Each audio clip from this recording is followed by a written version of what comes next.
जी बच्चों अस्सलाम वालेकुम। हम लोग क्या पढ़े हैं? We were studying block eight microbiology bacteriology. हम लोगों ने स्टार्ट की थी चैप्टर नंबर 17 पढ़े थे आप लोगों की रिकमेंडेड बुक लेविंसन से। आज हम लोग पढ़े हैं ग्राम पॉजिटिव रॉड्स के बारे में। ठीक है, ग्राम पॉजिटिव रॉड्स हम लोगों ने स्टार्ट किए थे। मैंने आप लोगों को बताया था इसकी 5 मेडिकली इंपॉर्टेंट जेंडर होते हैं: बैसिलस, क्लॉस्ट्रीडियम, कॉर्निबैक्टीरियम, लिस्टीरिया और गार्डनरेला। इसमें हम लोग स्पोर फॉर्मिंग यानी कि बैसिलस और क्लॉस्ट्रीडियम पढ़ रहे थे। बैसिलस में मैंने आप लोगों को बैसिलस एंथ्रेसिस और बैसिलस केरियस दोनों पढ़ा दिए थे। उम्मीद है रिवाइज करने की जरूरत नहीं है। इसके जो AI जनरेटेड इमेजेस है ना बच्चों, बैसिलस केरियस और एंथ्रेसिस के, ये मैं इंशाल्लाह आप लोगों के साथ ना यूट्यूब के ऊपर भी पोस्ट कर दूंगी। इसके अलावा आप मेरे व्हाट्सएप गाइडलाइंस ग्रुप के अंदर ऐड हो जाओ, मैं वहाँ पे भी शेयर कर दूंगी। वैसे मैं आप लोगों को दिखा देती हूँ बच्चे कि इस तरह से था बैसिलस केरियस वाला। मैं दिखाना भूल गई थी प्रीवियस वीडियो के अंदर। ये देखो कितना प्यारा से ये टेबल बना हुआ है: clinical finding, pathogenesis, reheated rice, twice the trouble, और ये एंटेरोटॉक्सिन 1 है हमारे पास जो कॉलरा जैसा है, और ये एंटेरोटॉक्सिन 2 है जो स्टाफ जैसा है। क्लिनिकल फाइंडिंग भी एक शॉर्ट इंक्यूबेशन सिंड्रोम आ जाता है, ठीक है, 4 आवर वाला जो स्टाफ की फूड पॉइजनिंग जैसा। एक लॉन्ग इंक्यूबेशन सिंड्रोम है जो कि हमारे पास क्लॉस्ट्रीडियम परफरेंसिस जैसा है। फिर हमारे पास लैब डायग्नोसिस, नहीं की जाती ट्रीटमेंट, और ये प्रिवेंशन बहुत प्यारा सा ये अच्छा सा बना हुआ है। तो ये आप लोगों ने देख लेना, मैं आप लोगों के साथ शेयर कर दूंगी। आज हम लोगों ने स्टार्ट करना है बच्चों क्लॉस्ट्रीडियम के बारे में। क्लॉस्ट्रीडियम के आपने बारे में याद रखने कि ये जो है ना इसकी 4 आगे जो है ना वो स्पीशीज़ होती हैं। क्लॉस्ट्रीडियम टेटनाई है, बॉचुलिनम है, परफ्रेंजेंस है और डिफिसाइल है। ठीक है, अच्छा, इसको आप याद रखने के लिए निमोनिक बना लो कि टीबी, जिस तरह एक बंदे को टीबी होती है तो टीबी, और आप कहते हो ना कि जैसे नोट्स के PDF अगर आप लोग मांग रहे होते हो तो PDF को आपने काट देना, तो टीबी और PD ये इसका एक बकवास सा निमोनिक है। ठीक है, अच्छा, आज हम लोगों ने पढ़ना है बेसिकली क्लॉस्ट्रीडियम टेटनाई के बारे में, और नेक्स्ट वीडियोस के अंदर मैं ये वाली चीज़ें डिस्कस कर दूंगी। क्लॉस्ट्रीडियम टेटनाई के बारे में आपने बात याद रखनी है कि ये ग्राम पॉजिटिव रॉड है, एनारोबिक है बच्चों। Clostridium as a whole anaerobic होता है, यानी कि विदाउट ऑक्सीजन ये ग्रो करता है, स्पोर फॉर्मेशन दिखाता है। ठीक है, और एक्सोटॉक्सिन हम लोग पढ़ रहे थे कि जो पहली 3 स्पीशीज़ हैं वो सारी टॉक्सिन प्रोड्यूसिंग है। तो इसके एक्सोटॉक्सिन का नाम है बच्चों टेटनोस्पाज्मिन। जो टेटनाई क्लॉस्ट्रीडियम टेटनाई का है ना उसका नाम है टेटनोस्पाज्मिन, या फिर टेटनस टॉक्सिन भी कह सकते हैं, टेटनोस्पाज्मिन भी कह सकते हैं। ठीक है, और इसके बारे में एक इंपॉर्टेंट बात यह है कि जब आप इसको ग्राम स्टेनिंग के अंदर यानी कि अंडर द माइक्रोस्कोप देखते हैं तो इसकी क्या होती है, टेनिस रैकेट अपीयरेंस होती है, क्योंकि इसके अंदर जो स्पोर होता है ना बेसिकली पूरा ऑर्गेनिज्म एक तरफ पड़ा हुआ होता है, इसका जो स्पोर होता है वो बिल्कुल टर्मिनल एंड पे पड़ा हुआ होता है। तो ये हमारे पास कौन सी अपीयरेंस दे रहा होता है, टेनिस रैकेट अपीयरेंस दे रहा होता है। मैं आप लोगों को दिखाती भी हूँ, ये देखो, ये आप लोगों को विजिबल है बच्चों, ये देखो जिस तरह ये टेनिस, ये जहाँ पे एरो बना हुआ है देखो ऐसे लग रहा है जैसे टेनिस का रैकेट हो। ठीक है, क्योंकि ये टर्मिनल स्पोर्स प्रोड्यूस कर रहा होता है। एक और पिक्चर भी थी मेरे पास, ये वाली इतनी ज़्यादा क्लियर नहीं है, यहाँ पे भी देखो, आप भी देख सकते हो कि ये टेनिस रैकेट अपीयरेंस है। अच्छा जी, ठीक हो गया। तो ये इंपॉर्टेंट बात है इसके बारे में कि ये एनारोबिक होता है, इसके टॉक्सिन का नाम टेटनोस्पाज्मिन है, और इसकी टेनिस रैकेट अपीयरेंस होती है। जिस तरह हम लोगों ने पीछे क्या पढ़ा था, comet tail appearance. Comet tail appearance बच्चों हम लोगों ने कहाँ पे पढ़ा था, ये आप लोगों ने मुझे कमेंट्स में बताने का, कॉमेट स्टेल अपीयरेंस हम लोगों ने कहाँ पे पढ़ा था। अच्छा, अब ये डिजीजेस कौन सी कॉज कर रहे होते हैं बच्चों, जैसे नाम से पता चल रहा है क्लॉस्ट्रीडियम टेटनाई है तो टेटनस कॉज करता है ये। ठीक है, आप लोगों ने टेटनस के इंजेक्शन का बहुत सुना होगा, कोई मट्टी वगैरह में गिर जाए तो हम कहते हैं यार इसको टेटनस का इंजेक्शन लगवा लो। ठीक है, तो वो भी मैं आप लोगों से आगे डिस्कस करती हूँ। अब इसकी ट्रांसमिशन कैसे हुई, जैसे मैं आप लोगों को बताया कि जो स्पोर फॉर्मिंग ऑर्गेनिज्म है ना उसमें हम लोगों ने स्पोर्स का जिक्र लाजमी कर देना है। तो आप लोगों को कुछ भी नहीं याद आ रहा हो तो आप लोगों ने स्पोर्स लाजमी बोल देना है। जिस तरह बैसिलस एंथ्रेसिस के स्पोर्स सॉइल में थे, बैसिलस केरियस के स्पोर्स राइस में थे, इसके स्पोर्स भी हमारे पास सॉइल के अंदर होते हैं, वाइड स्प्रेड मट्टी के अंदर पड़े हुए होते हैं।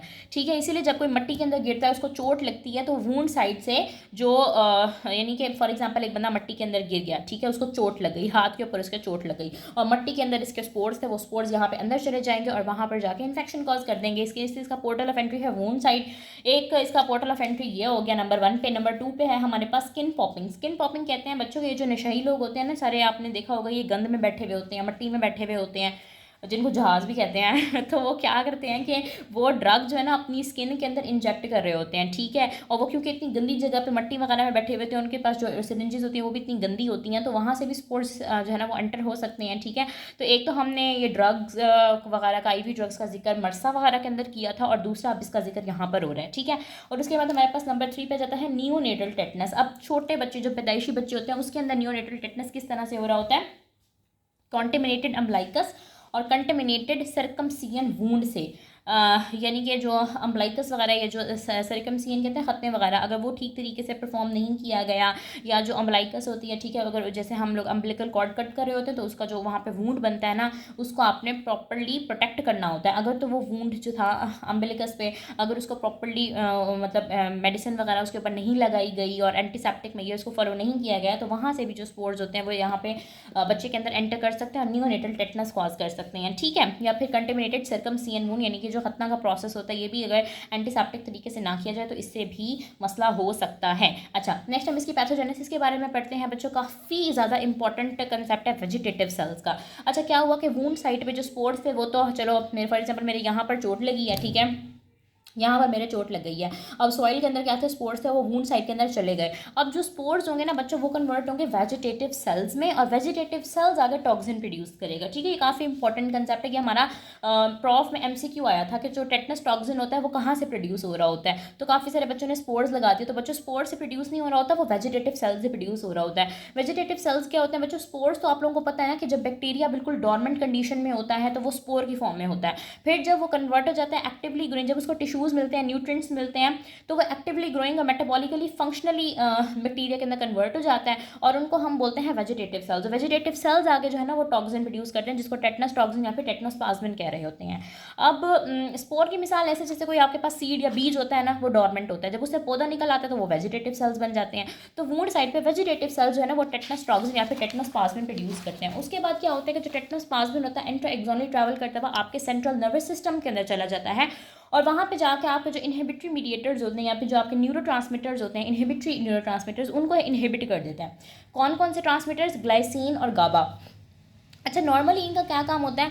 नॉर्मली इनका ये काम होता है, ये जो ग्लाइसिन और गाबा जो आपके इनहिबिटरी न्यूरोट्रांसमीटर्स होते हैं, नाम से पता चल रहा है कि ये इनहिबिट करती हैं, ये न्यूरॉन्स की फायरिंग को बच्चों कम करते हैं, ठीक है, यानी कि एक्शन पोटेंशियल वगैरह को कम जनरेट करते हैं, और वो हाइपरपोलराइज स्टेट में चला जाता है न्यूरॉन, और क्लोराइड चैनल्स को खोलते हैं, पोटाशियम की लीकिंग वो छोड़ो, आप बस इतना याद रखो कि जो ग्लाइसिन और गाबा होते हैं ना, इन्होंने फायरिंग ऑफ न्यूरॉन्स को कम करना होता है, जिन न्यूरॉन्स की एक्टिविटी को कम करना होता है। जब न्यूरॉन्स की एक्टिविटी कम होगी तो आपकी जो मसल मूवमेंट्स वगैरह हैं वो भी कम हो जाएंगी। बेसिकली आपको कोऑर्डिनेशन में रखना होता है, ठीक है। ग्लाइसिन और गाबा अलग काम कर रहे होते हैं, और इसके अलावा जो पॉजिटिव मीडिएट न्यूरोट्रांसमीटर्स होते हैं जैसे ग्लूटामेट वगैरह वो अलग काम कर रहे होते हैं। तो इन्होंने क्या करना होता है? इन्होंने आपकी मूवमेंट्स को कंट्रोल में रखना होता है, इनहिबिट करके रखना हुआ होता है। तो जब ये टेटनोस्पाज्मिन सीएनएस में जाके इनको इनहिबिट कर देगा तो अब क्या होगा? मूवमेंट बहुत ज़्यादा होनी शुरू हो जाएंगी, मूवमेंट स्पास्टिक होनी शुरू हो जाएंगी, तो इसी कंडीशन को हम लोग टेटनस बोलते हैं, ठीक है। अब वो टेटनोस्पाज्मिन या फिर टेटनस टॉक्सिन के बारे में बता रहे हैं कि ये टेटनस टॉक्सिन और एक बॉचुलिनम टॉक्सिन, जिसका हम अगली वीडियो के अंदर जिक्र करेंगे, वो कह रहे हैं ये most toxic substances in the world है।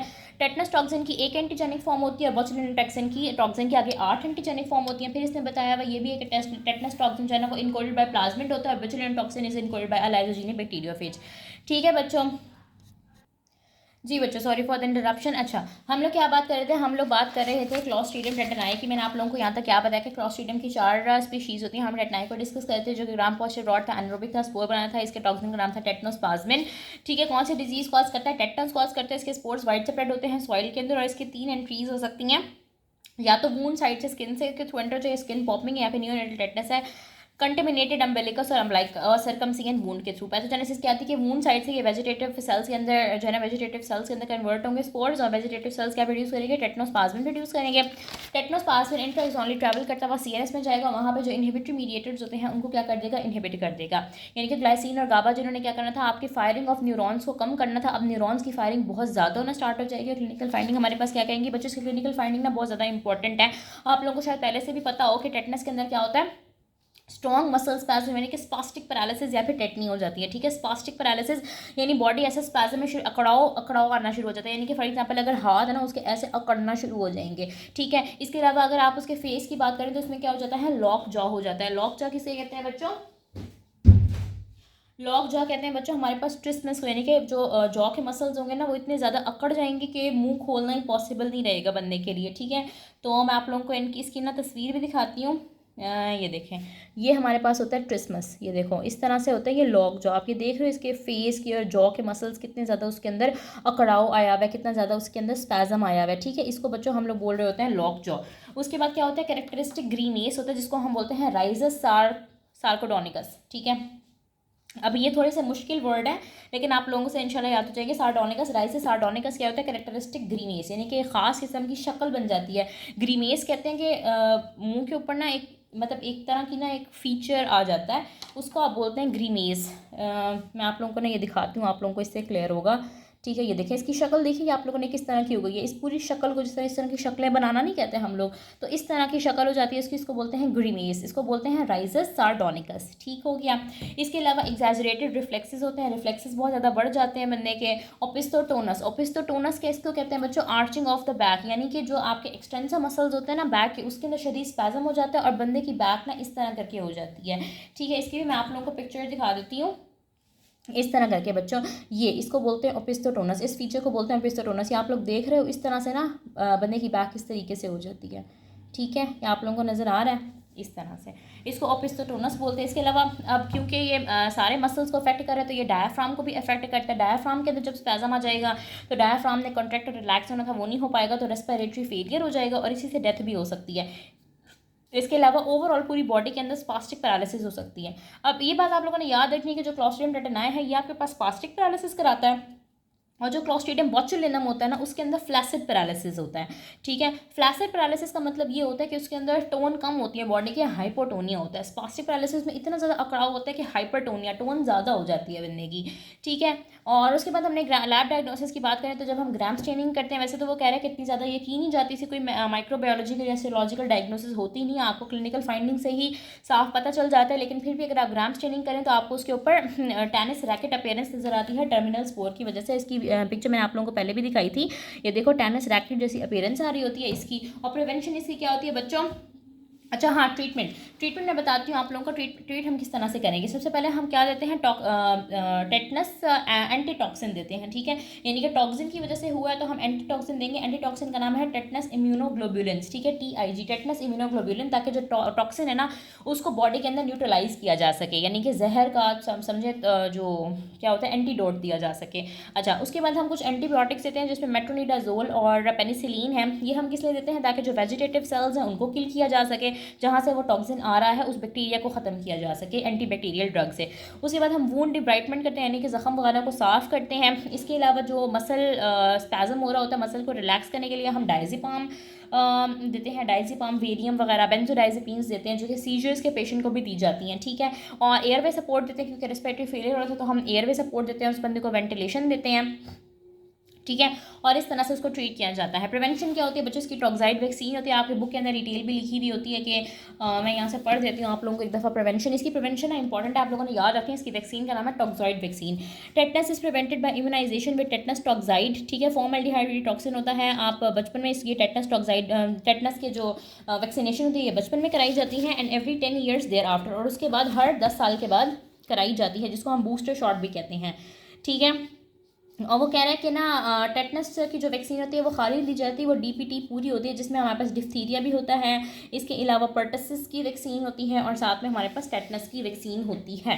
तो वो कह रहा है कि जब आपको ट्रॉमा हो जाता है तो हम वूंड साइड को जो है ना वो क्लीन करते हैं, डिब्राइडमेंट करते हैं उसकी, और टेटनस स्टिक टॉक्साइड बूस्टर भी उसी वक्त लगा देते हैं। यानी कि एक तो आपने इम्यूनोग्लोबुलिन्स लगाए और साथ में आपने वैक्सीन की बूस्टर शॉट भी दे दी। If the wound is grossly contaminated तो टेटनस इम्यूनोग्लोबुलिन भी दी जाती है, और as well as the toxoid booster. यानी कि वो कह रहा है कि अगर वूंड बहुत ज़्यादा है ना तो आपने जो इम्यूनोग्लोबुलिन्स है वो भी लगाने हैं और इसकी बूस्टर शॉट भी लगानी है। ओके, बस इसमें यही बात बताई हुई है। और मैं आप लोगों को एक दफ़ा इसकी क्लिनिकल फाइंडिंग रिवाइज करा देती हूँ कि इसके अंदर बहुत ज़्यादा इसकी क्लिनिकल फाइंडिंग ज़्यादा इंपॉर्टेंस में जो पूछा जा सकता है वो एक टेनिस रैकेट अपीयरेंस पूछी जा सकती है, एक ही पूछा जा सकता है कि इसमें कौन सी टाइप की पैरालिसिस होती है। ठीक है, और बाकी ये वेजिटेटिव सेल्स वाली बात जो मैंने आप लोगों को बताई थी ये पूछी जा सकती है, और ये कौन से मीडिएटर्स को इनहिबिट कर रहा होता है, ग्लाइसिन और गाबा को। और इसका और बोtulism का जो है ना वो डिफरेंस भी काफ़ी ज़्यादा इंपॉर्टेंट है। लाइक आप लोगों को उसको डिफ्रेंशिएट करना आना चाहिए, तो वो मैं इंशाल्लाह नेक्स्ट वीडियो में पढ़ाती हूँ। बहुत ज़्यादा गर्मी लग रही है मुझे। Thank you.